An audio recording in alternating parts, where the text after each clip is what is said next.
Has been a lot of talk over the past few years about breathing new life into downtown San Francisco. Sometimes when you're there, it feels like you see a vacant storefront or an empty office at every turn. But a group of creatives has been turning to some unique places in the city to host shows and immersive art experiences. One of those venues is the Hibernia Bank, a more than 100-year-old building that sits in the middle of the mid-market neighborhood, which has struggled with businesses leaving and rampant drug use in the streets. Andrea Nakano met with two creatives who have been hosting pop-up performances there and all over the city.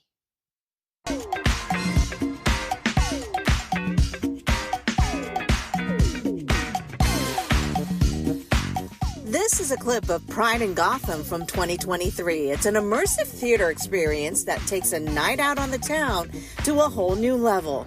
Daniel Sherman and Michael Phillis run the show. I think that just reminding us why we're here and that the culture here is part of the magic of San Francisco, and it always has been, and that we all need to invest in that. These two have led the charge to bring the immersive theater experience into vacant buildings in San Francisco. The stage for Pride in Gotham was at the Hibernia, an old bank building that sits at the foot of Jones Street. The experience starts before you even walk through the door, so the venue is also part of it. People, I think they know what they're getting in a theater, but when they come to these sorts of venues, it could really be anything. But in order to turn on the lights and put on a show, funding is a major obstacle. San Francisco has its Vacant to Vibrant program, which focuses on food pop-ups. But Daniel Sherman says an emphasis needs to be put on theater and art. I think the general mindset now is, okay, this is important. But I think there's still a shift that needs to happen where the city can say, okay, how can we encourage audiences to go and see these shows? How can we help bring art at this scale back into the city? And how can we use these spaces that are just sitting empty? Some of those spaces are in neighborhoods challenged by crime and homelessness.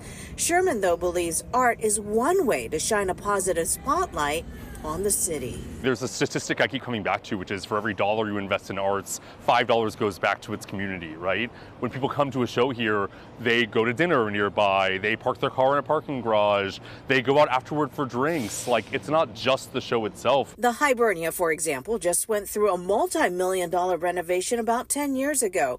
Since then, it has hosted anything from weddings to electronic dance music events.